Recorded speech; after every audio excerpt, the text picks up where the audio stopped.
Thank you, Bishop. Will everyone please rise for the presentation of our national colors by the Laguna Beach Police Honor Guard.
Mark, will you please join me on stage to lead us in the Pledge of Allegiance?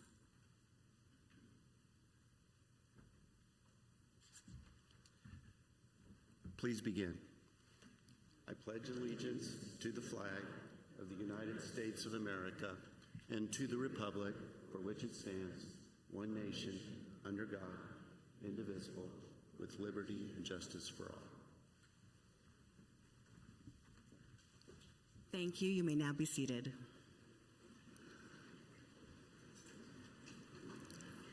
Welcome to our 2024 State of the City Mayor's Luncheon presented by Empress Builders.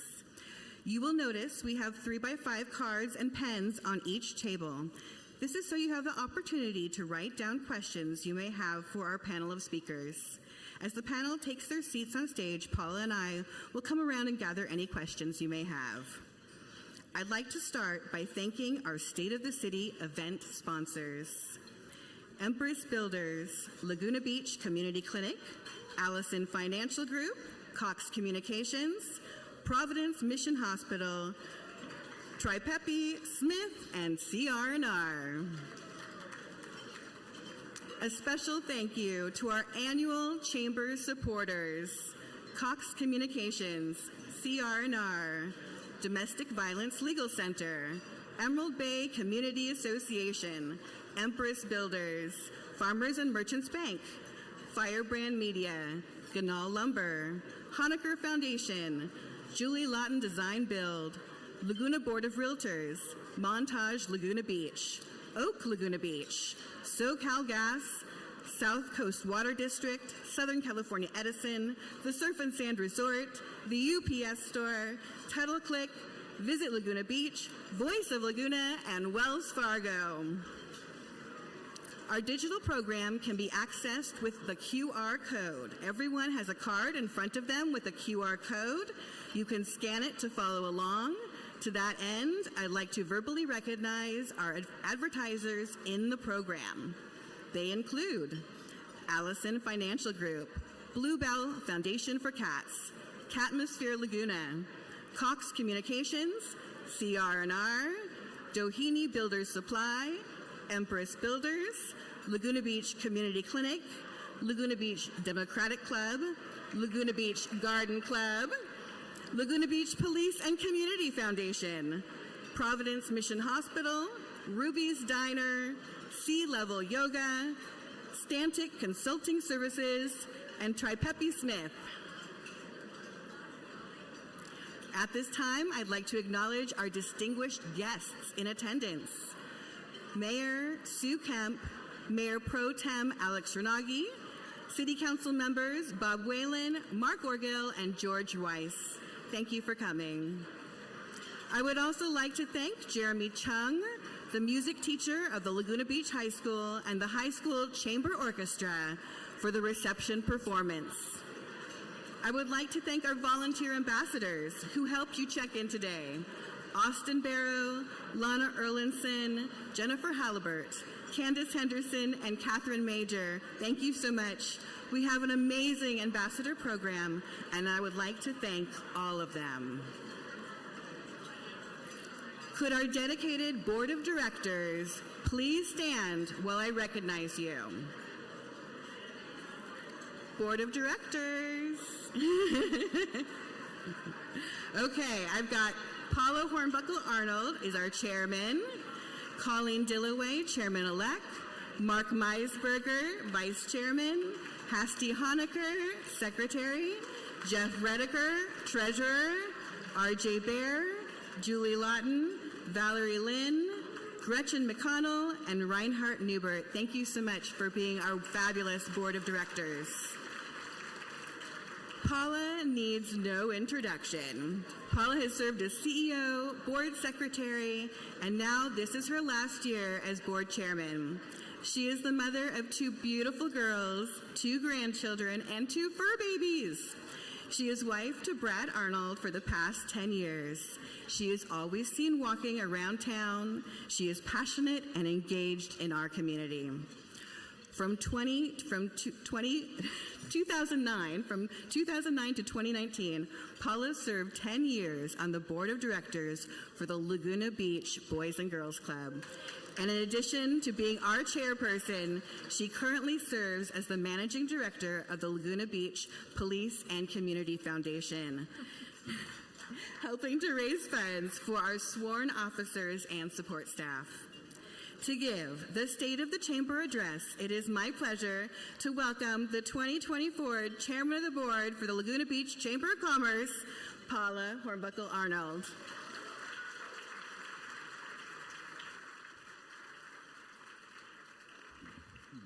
Hey, everybody.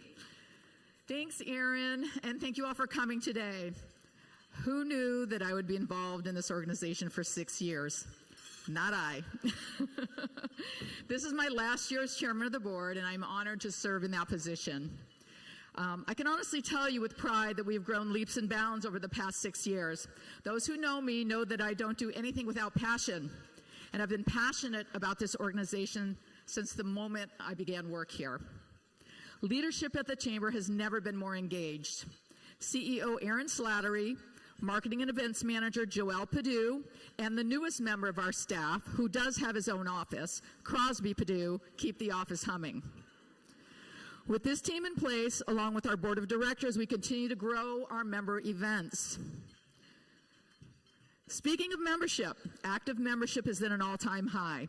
Our members are experiencing the value our chamber has to offer, from Chamber Chat Radio with our partner Ed Steinfeld at Voice of Laguna, to our Instagram presence. Our weekly newsletter called the Tuesday Tip-Off has more than 13,000 subscribers with a consistent open rate of 56%.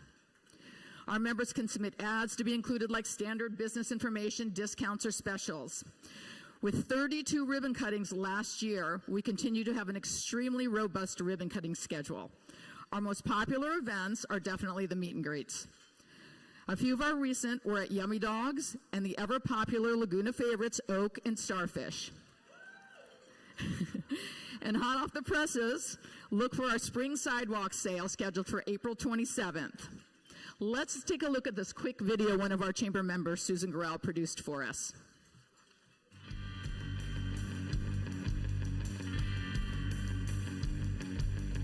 My goodness, there are so many wonderful benefits of being part of the Laguna Beach Chamber of Commerce.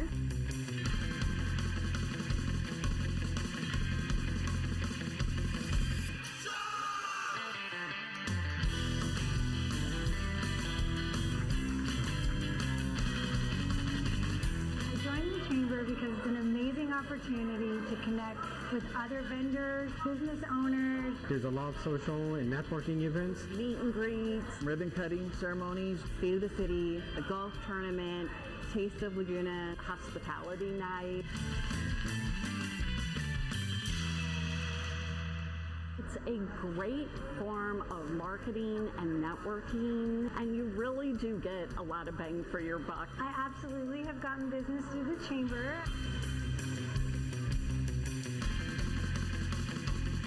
events give members the opportunity to be sponsors, to have vendor tables, to be part of a silent auction. Supporting local businesses.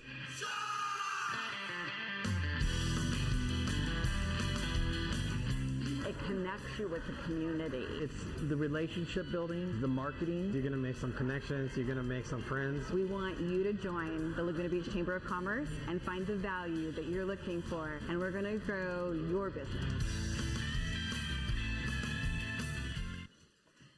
And if that's not enough to join the chamber, we also have our monthly government affairs meeting hosted by board member Jeffrey Redeker.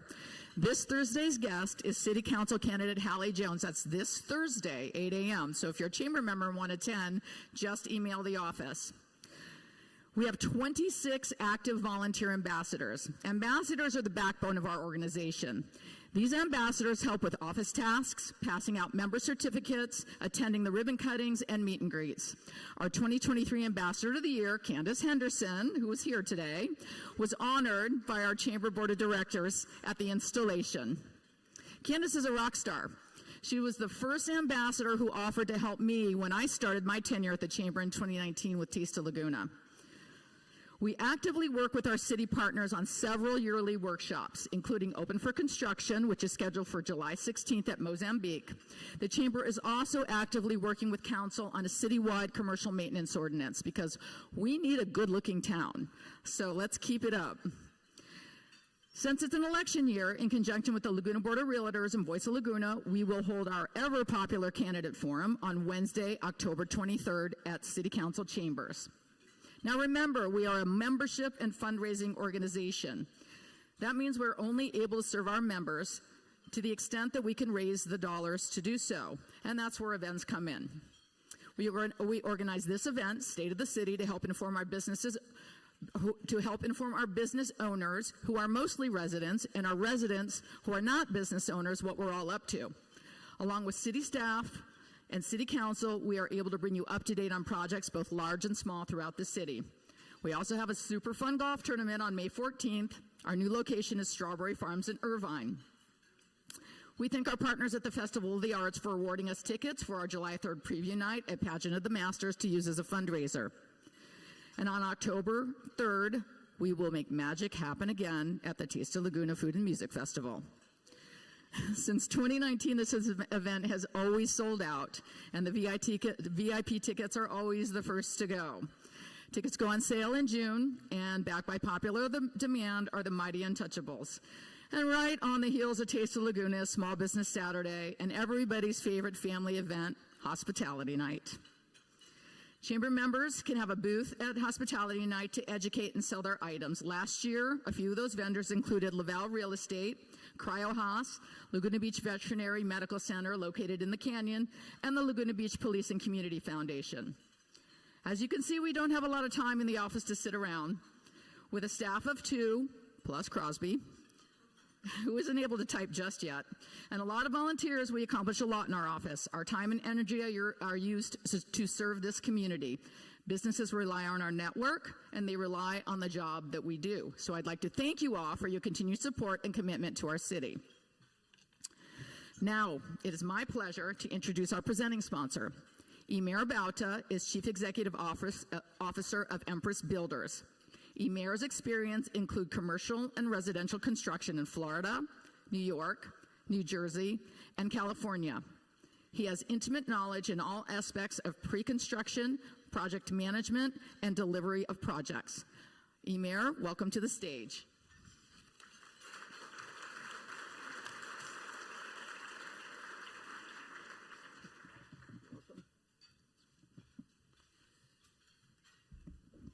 Thank you all for being here today. Laguna Beach Mayor Sue Kemp was elected to Laguna Beach City Council in 2018 and previously served as mayor in 2022. Her city council initiatives include the 2021 Neighborhood and Environmental Protection Plan, created to mitigate visitor impacts on neighborhoods by enhancing city services for residents with added protections for our environment. Sue teamed with then Mayor Whalen to create the 2019 Wildfire Mitigation and Fire Safety Plan, which has been largely implemented along with the 2023 Park and Management Plan currently in process. During the pandemic, Sue partnered with Chamber and City staff to introduce the Promenade on Forest, outdoor dining, and economic recovery programs for local businesses. Sue's volunteer activities have included serving on the View Preservation Task Force, as well as co-chairing the Disaster Emergency Preparedness Committee while graduating from the First Community's Emergency Response Team training class. Sue subsequently served nearly 3 terms on the City Planning Commission. She spent preponderance of her professional life in technology-focused industries as executive director and managing director positions at Verizon Wireless and Vodafone. Sue retired in 2017 following a 3-year stint as president of Miriam Technologies. Sue has served on various boards, but her favorite gig was boys basketball coach at Laguna Beach Boys and Girls Club for several years. When asked about her history as a volunteer in our community, she said, "If you have the gift of time, you should volunteer." Now let's hear from Sue.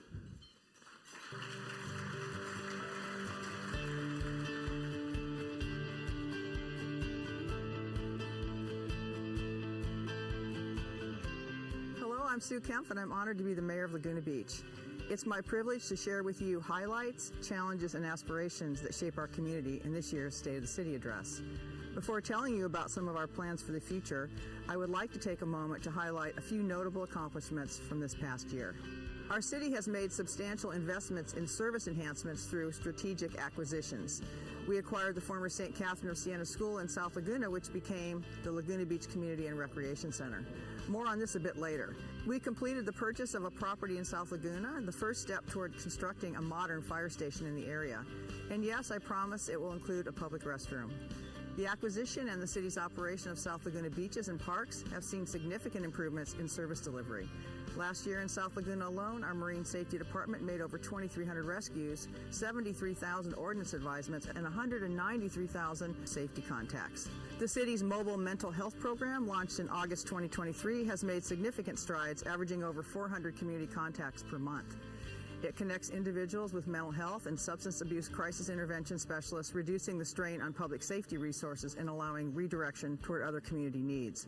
Our police department remains dedicated to addressing loud vehicle noise and other quality of life issues in our neighborhoods, beaches, and parks, particularly those heavily impacted by visitors. Despite the nationwide challenges in police recruitment, the leadership and diligence of our police department, supported by the city's human resources team, have fully staffed the Park Ranger program.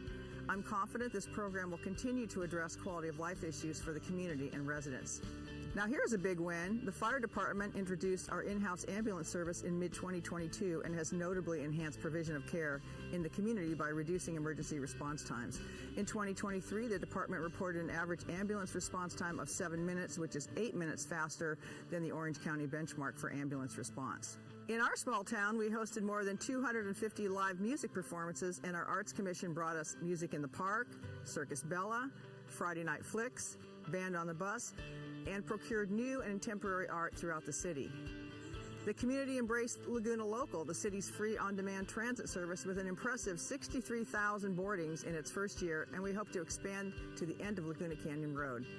In support of our local businesses, the City Council extended the outdoor dining and park-up program, popular for residents and visitors alike. The city continues to support nonprofits through the Community Assistance Grant Program. This program has made a meaningful impact on the community by contributing over $1 million to local nonprofit organizations over the past 5 years. The city maintains a strong financial position with a balanced budget for the fiscal year 2023-24 and is preparing for the anticipated slow growth economy in the coming year. Soon, new leadership will assume the position of city manager and community development director. While change is inevitable, our city staff remains committed to serving you, the residents, and the business community at the highest level possible. On behalf of my council colleagues, I extend heartfelt appreciation to each member of our team as they continue to ensure the seamless continuity of services with the dedication we have come to expect from our city team. While it's good to reflect on recent achievements, we now turn our focus to what lies ahead for our city. Let's talk about what we plan to do next. One of the most important roles your city government plays is to keep you safe. That's why one of the council's top priorities is to develop a funding plan for Laguna Canyon Road. Undergrounding the power lines on the roadway continues to be a primary focus, along with reducing collision hazards, creating bikeways, pedestrian paths, and overall improved mobility. To implement these changes, we will need some funding help. We are in a very competitive grant process available through FEMA and are working with elected officials at all levels of government. When a town looks better, it performs better. We have plans to enhance our downtown through the Downtown Action Plan. This plan describes 24 discrete areas that need a bit of attention. A few examples are the Forest Alley and Lower Broadway. Next time you're downtown, take a look at these areas. I think you'll agree. Later this year, the City Council will discuss the Downtown Action Plan and make recommendations to further beautify our town. A byproduct of COVID is the Forest Avenue Promenade. Although not contemplated in the Downtown Action Plan, the promenade remains very popular. More on this important project in the coming months. Laguna Beach is an environmentally focused community, and we remain committed to the preservation of our natural environment.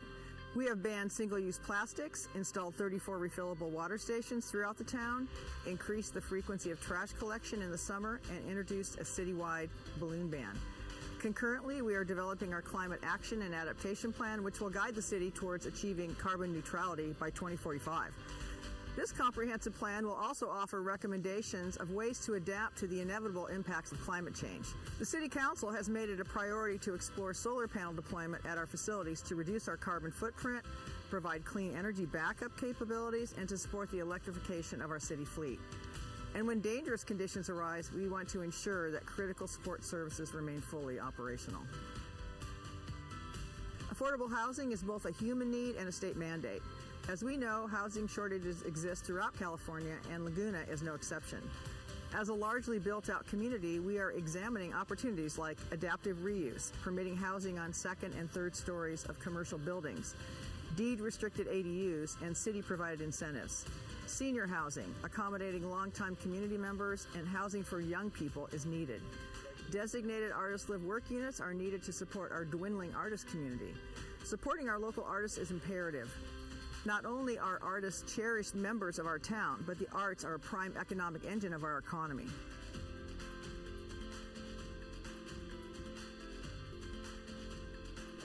Another priority of the City Council is to improve customer experience in our Community Development Department. We've been listening to your helpful feedback, and we are determined to streamline the processes to eliminate bottlenecks, decrease wait times, and avoid costly delays. Some of the progress to date includes an online appointment system, expanding over-the-counter permit issuance, and implementing a digital platform to access development plans. Underlying many of the challenges in community development is the zoning and municipal code. We are pleased that our investment in the former St. Catharines property is proving to be a popular site for recreation. Drop-in basketball, indoor pickleball, and volleyball are available in the beautiful gymnasium, and we finally have a designated place for skateboarders to enjoy. Educational youth camps, various arts and crafts are also offered at the center. We will be expanding programming in the coming months, so stay tuned for more fun activities to come. The acquisition of this property has afforded us the opportunity to respond more quickly to safety-related issues in South Laguna. We have added both police and marine safety substations to the facility, and soon we'll have a fully equipped emergency operations center. This space also serves as a cultural hub with room rentals for community groups and nonprofits. While there's more to do, we're pleased with the pace of offerings in a very short period of time. Our City Council has set ambitious goals, but without a dedicated and efficient team at City Hall, our chances of success are slim. That's why the City Council is leveraging our business expertise to develop performance measures and efficiency programs for city operations. Okay, this is not sexy, but if you're nerdy, it's cool. We're introducing lean process engineering, a proven method widely used in the private sector to reduce waste and boost productivity. This inclusive process empowers employees to analyze data using specific tools to eliminate unnecessary work. Lean can be used in any department to create efficiency and dispense with waste. The goal? To become the leader among cities in successfully incorporating lean in all facets of our operations. The outcome? Taxpayers get more value for their money, and our employees are instrumental in making it all happen. The road ahead is both challenging and full of promise. Our focus remains on enhancing customer service, beautifying our town, enabling future generations to make their homes in the community in which they grew up, protecting our Blue Belt and Green Belt, and filling crucial leadership positions at City Hall to help us make our aspirations a reality. Each goal I've outlined represents a vital step in our collective vision to create the most livable city through leadership, innovation, commitment to our people, the environment, the arts, and our unique history. As we work toward these goals in the year ahead, let's come together with optimism, creativity, and civility, fueled by our love for Laguna Beach.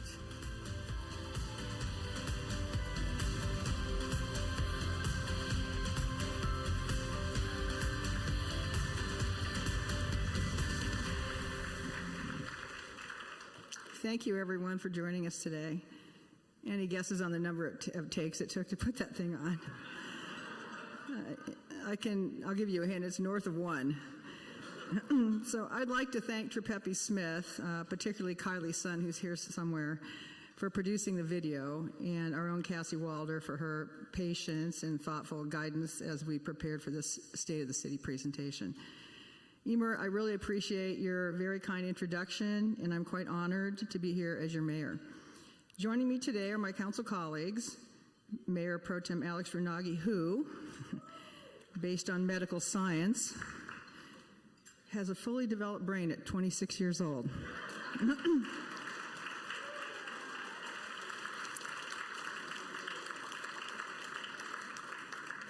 This is a long-standing joke between Alex and I from the last election.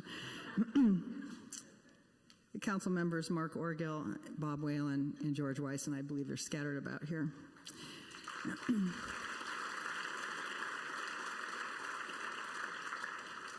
Collectively, we are an active and engaged council working together to serve our community in the best way possible. Each year, the Chamber, with their very small team, Paula Hornbuckle Arnold, Erin Slattery, and Joelle Perdue, do all the heavy lifting to put on this event. As Paula noted in her remarks, she'll be moving on to new challenges at the end of the year. I first became aware of Paula when she appeared at a council meeting as a new CEO of the Chamber. She came to the podium and I thought, who is this ball of fire? Over the years, she's been an absolutely great community partner, energized the business community, and worked closely with the city to bolster our local economy, especially during the pandemic. Paula, I can't thank you enough for all you have done for Laguna Beach, and I can't wait to see what you do next.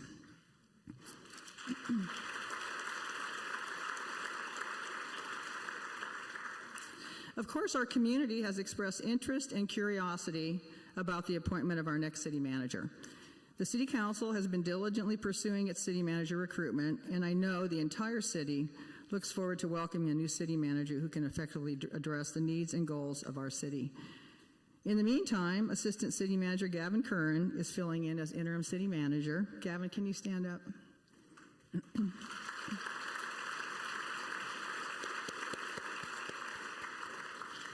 Gavin is really a highly valued member of our leadership team, and he's the natural choice to keep the city running along in the meantime. Many thanks to Gavin for being, as always, the consummate professional. We are also in the process of filling the Community Development Director position. More to come on that in the coming weeks, but we hope to have somebody on board by this summer. In closing, the state of our beautiful city is strong and evolving in a healthy way that exceeds the needs and expectations of our entire community. The future is indeed bright for Laguna Beach. Now with that, we would like to hear from you, the very fabric of our community, and I'll ask Paula to come up here and take it away. Yeah.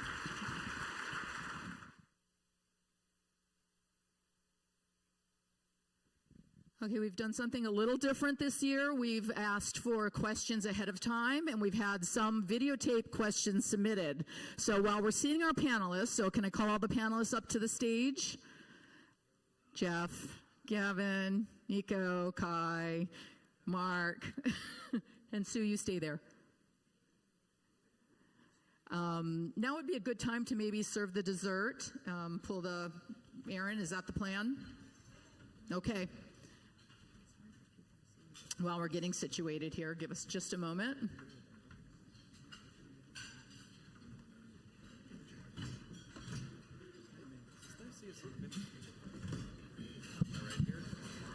You guys will have to wait for your dessert and coffee.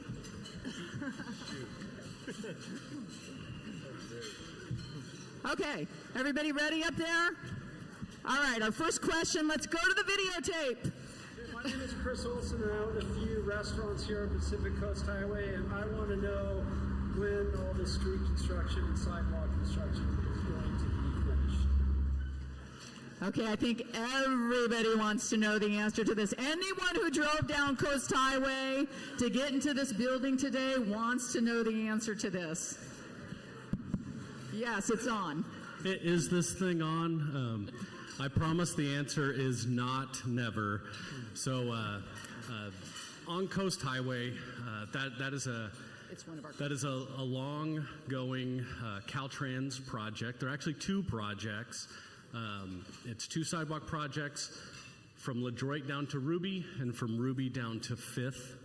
And so I am pleased to report that Caltrans is making good progress. The northerly project, that's Ruby to LaDroit, they will wrap up sidewalk soon. They will do a little bit of paving before Memorial Day, and they will disappear for the summer and be back and finish paving in the fall. And so that project will be done in the fall. The south project, south of Ruby, they will finish about a year later, and so they will be back after the summer.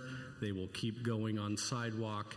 They will do a little bit of paving in the spring of 25. They'll disappear and come back after Labor Day, and they'll finish paving in the fall of 25. So long-lasting projects, but in total, it's about $30 million of investment the state has done on Coast Highway, and we will end up with a continuous sidewalk from LaDroit down to Fifth that's ADA accessible. Well, I think it's going to be great when it's done, but it is a long project. All right, second question on the video, please. Hi, I'm Dr. Adrienne O'Connell, resident, business owner, and mother of two. Can you share with us the status of the city's discussions with the school district concerning the district's plans to build a 50-meter pool at the high school? Sue, do you want to take that one? Right. So the school district is planning to build a 50-meter pool. They think it's going to take them about a year. I don't know when they're going to commence construction, but it'll be sometime next year.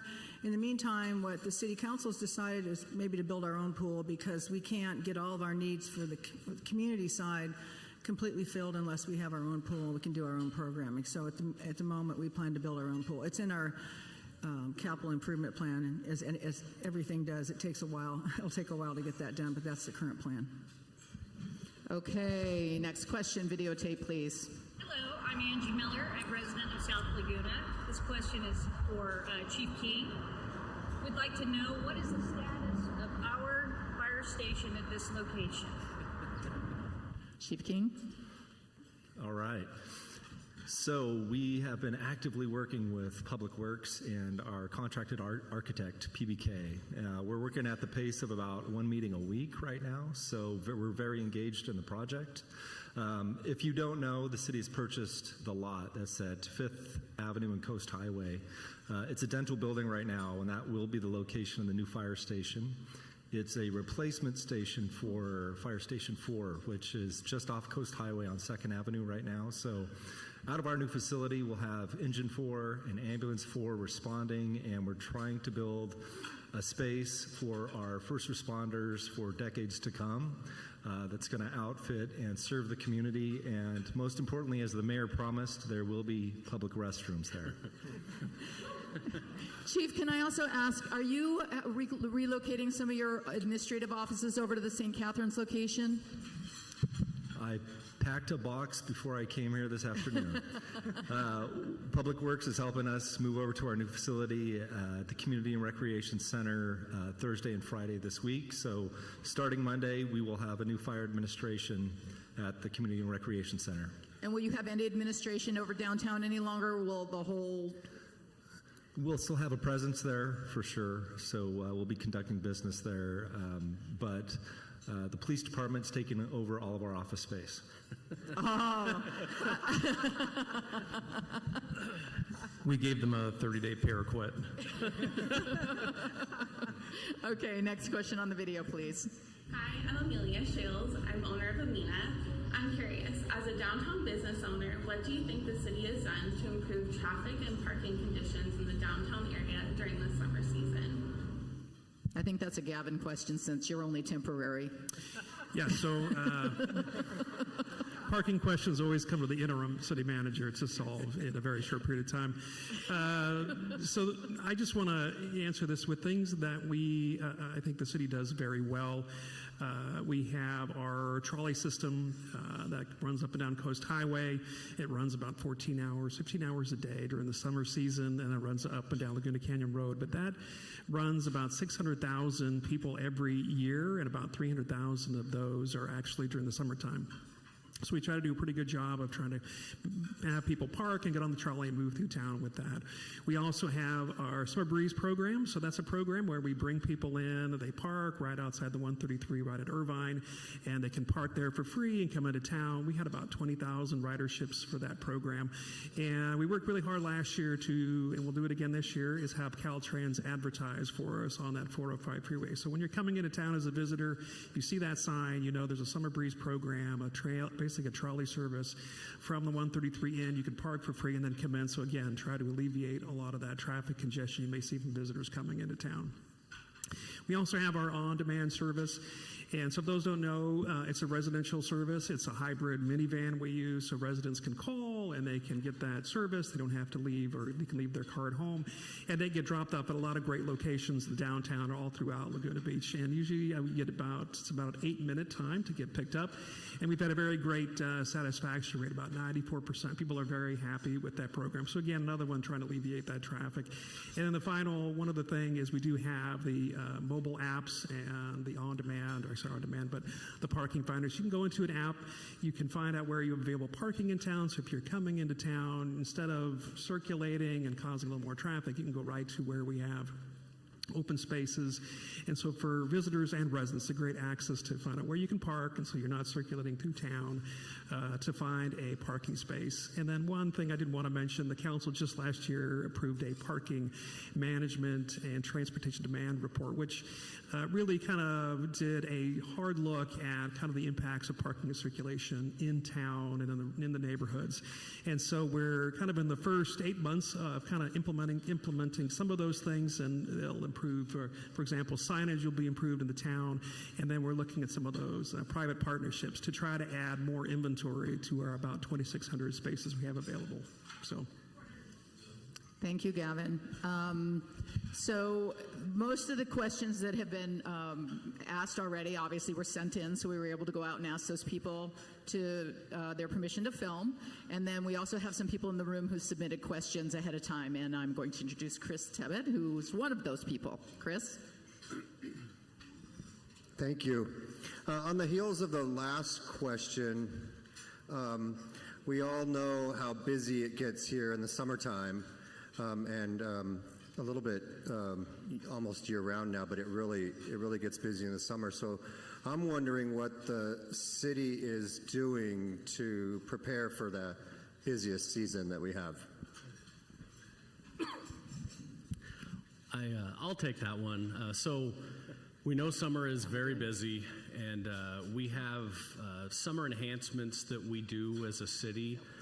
Every year, we start around Memorial Day weekend, so Friday, May 24th, and we basically take it all the way through September. And the things we do include several additional services as well as expanded services in our downtown area, along Coast Highway, and at our beaches and parks. And so one of the things we do is at Main Beach, we expand our daily beach grooming, which is collection of trash and making sure that the beach is free of litter and debris. We expand from 2 times a week during most of the year. We expand that to 5 times per week in that summer season. We also expand our trash service, all the trash cans up and down Coast Highway and at all of our beach and park locations and throughout the downtown. We start emptying those 3 times per day, some areas more than that. Most of the time we do once per day during the year. The other thing we do is we have a day porter service for our downtown and Main Beach and Aliso Beach restrooms. And so we have 4 day porters a day servicing those locations, trying to give a concierge level of service to our visitors and residents who use those services. And then one of the things that we implemented as part of the neighborhood environmental protection plan was we brought in some litter picking crews. And so from May through September, Friday through Sunday, every evening, we have 4 crews driving around Coast Highway and our beaches and parks, just picking up trash at night, trying to take care of to mitigate for those increased visitors that we get. And then this summer, now that we have Aliso Beach, we will be expanding the main beach services we do down to Aliso Beach as well. And so we'll be trying that out this summer to try to keep that beach looking just as good as Main Beach. And so those are some of the things that we plan on doing. Thank you, Mark. The next question is from Phyllis. You answered most of the St. Catherine's in your talk already, Sue, but she has a couple more. I do. The library. What is the long-term plan for the library and also the Tiamo property? Yeah, so I'll start with the library. So the library is in what we call our facilities master plan, where we have, 23 or 24 city facilities that we're looking at. So now that we own St. Catherine's and, like the library and some other properties, we want to make sure that we're making best use of all of our properties. And so we're looking at that. The county gave us $4.2 million when we acquired the library to do renovations. So there'll be more on that soon. We haven't quite decided what we're going to do yet, though. On Tiamo, that should be coming forward to council, I think, in the coming weeks. Yeah, April 25th.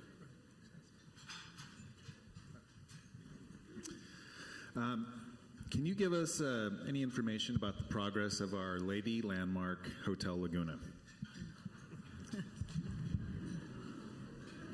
No groaning. What's the groaning? Lady Landmark is cute. Yeah, so I think we're on a pretty good trajectory now with the hotel. So they went before the Planning Commission last month, and we'll be going again tomorrow. And working on kind of the exterior and the aesthetics of the hotel, because it's not a restoration, it's a renovation. So we want to approximate as closely as we can to what the hotel looked like in the past.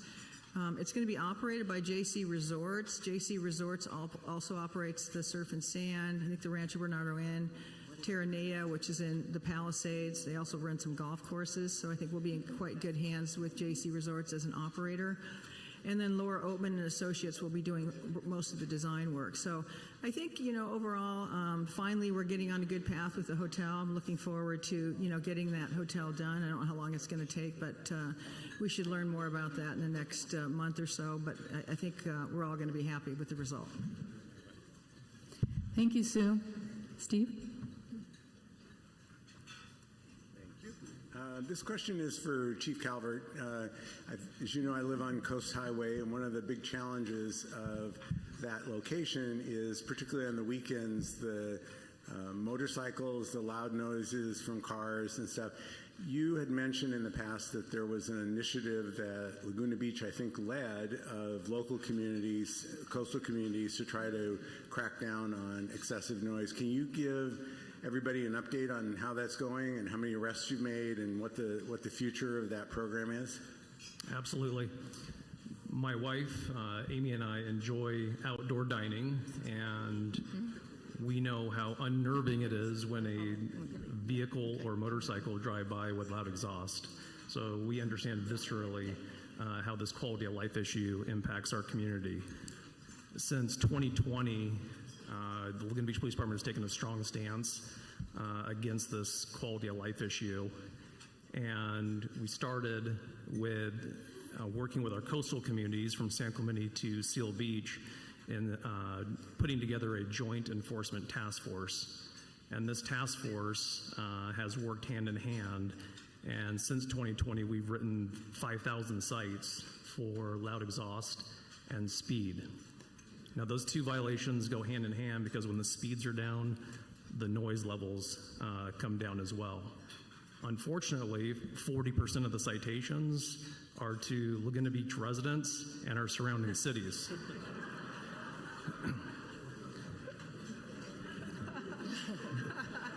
The violation itself is, right now, it's currently a fix-it ticket. So we worked with Assemblywoman Claudia Petrie Norris's office And we were able to get the governor to sign AB 2496, which when a vehicle is cited or a motorcycle is cited, they actually have to go to a state referee and actually have the vehicle fixed. Currently, all they have to do is pay a fine. In addition to that, we've moved from 2 motor officers to 4 motor officers and a dedicated traffic sergeant. So through 2024, you're going to see these joint enforcement operations and speed operations. So everybody stay off their accelerators because we're going to be writing a lot of citations. And we're going to continue to work towards mitigating this issue because the new law doesn't go into effect until 2027. So we've got some time in between there, but just know that we hear you and we understand how this impacts our community, and we're going to continue to try to mitigate this issue. Thank you, Chief. Austin? Hi, Austin Barrow. I heard that the city and the lifeguards are getting a new boat, and I was wondering if you could tell us about the program and when we might see it on the water. I absolutely love that question. Thank you. We're actually reinstating a program that's been out of the water for about 30 years, and with the help of the City Council, surplus property from the state of California, and generous donations for operations from community members, Mark Porterfield and Steve Chatema, we're going to put Wave Watch into the water sometime before June 1st. Wave Watch is going to improve the offshore response times. I don't know if you guys know this, but there's a little bit of traffic on our streets. To help better serve the community, it allows us to store vital equipment on its deck and provides a stable platform for emergency operations. Also, what it allows us to do is keep a victim on the vessel, because the worst thing you could do is bring them back through the surf line until they can fully recover. So with the help of the council and the community, we're excited to, again, launch Wave Watch 1 just before summertime. Chief, could I just follow up with where is this vessel going to be kept? Yeah, the vessel is currently being kept at Newport Harbor. And just to add on a little bit, our staff right now is training in rescue vessel operations and deckhand operations.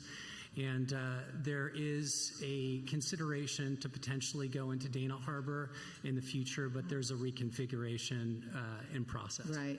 And distance-wise, to get from either one of those harbors to, say, Main Beach area? Believe it or not, the Orange County Sheriff's Harbor Patrol uses the Main Beach buoy as their center point, so it's equidistant. Oh, good to know. Now, I happen to know the answer to some of these questions because I've asked them personally, but I'm going to go ahead and ask them on behalf of the room. Laguna Canyon Road between El Toro and the Toll Road, what's the status? Who can answer that? Mark, maybe, or Gavin, anyone?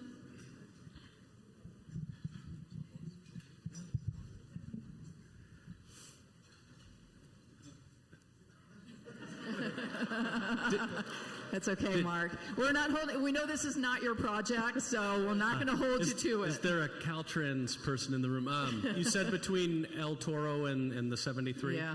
Yeah, the status of that project. So that actually, it's also 2 projects. One is a Caltrans project. One is an Edison undergrounding project. The Caltrans project is wrapping up soon, and that basically took care of the bottleneck as you head northbound, where you get to El Toro, goes to 2, next down to 1 and back to 2, which creates traffic issues. And so Caltrans is completing that gap closure there by widening it out. They're within the next, I believe it's 1 month, they'll be wrapped up with their paving operation there. It also included that drainage channel to take care of some drainage issues through the area, and you can see that right now it's flowing well, taking care of drainage through the area.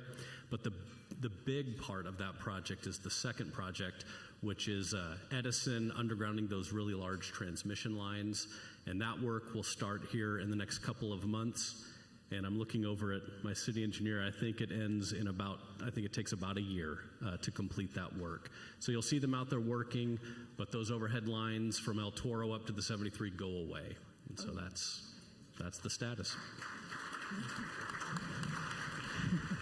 We're all very much looking forward to that. This is the golf cart question. I think everybody wants to know why they can't take their golf carts to the Montage.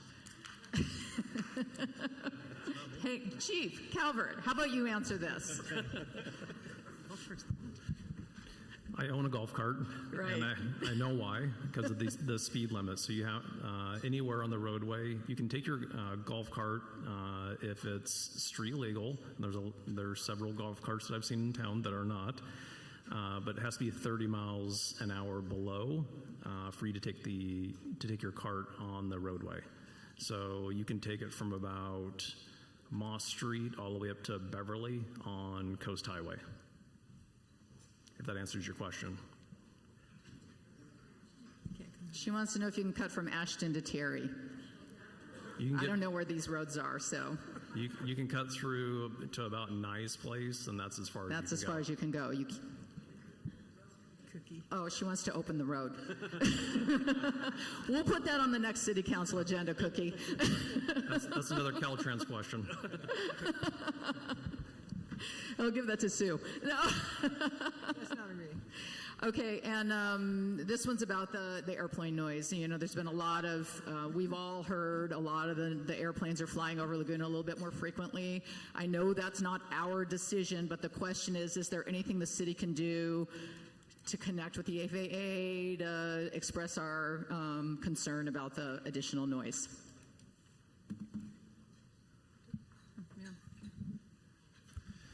So we do know, and we get regular, I wouldn't say regular complaints, but we do get notifications when the planes do come over and cause the airplane noise.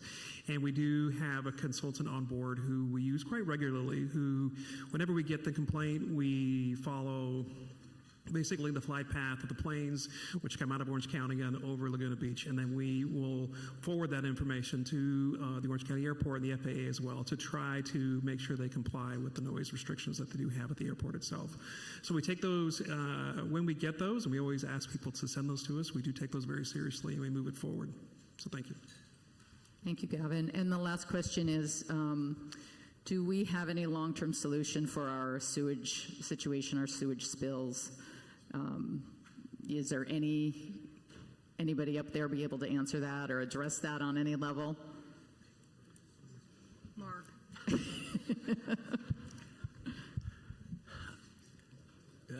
The short answer to that is yes. And so I would point to, the city council, I believe it was in 2021, about 3 years ago, they took the bold step of raising rates that generated quite a bit of revenue.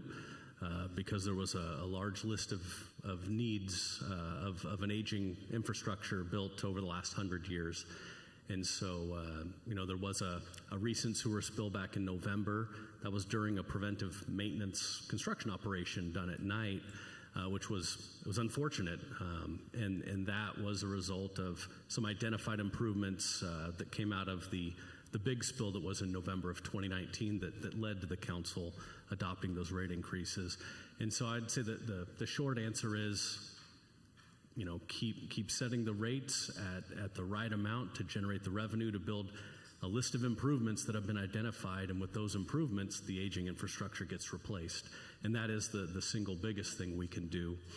In addition to that, operationally, we've made some improvements over the last few years with the previous director of water quality spent 20 years doing, and that I've continued over the last year, which is investing in staff, making sure we hire the best in the field to do the work. We've right-sized the wastewater division that we oversee. We've added staff. We've increased training, and it's an old, complicated system, but these investments will pay huge dividends in the future. So hopefully that answers the question. Well, thank you. It does. I just want to say that none of you up there have an easy job. So I want you to know, as a resident here, I appreciate all the work that you do on a day in and day out, and understand that you're never going to please 100% of the people all the time. So thank you all for coming today. And I'm just going to do a quick opportunity drawing.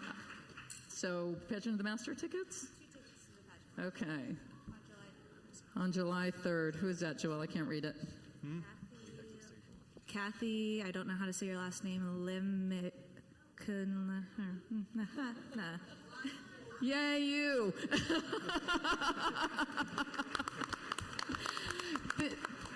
Thank you, everybody, for coming. You can chat a little bit. We have the room until 1:30, so you're welcome to stick around, chat, have another cup of coffee, visit with your city officials. Thank you again.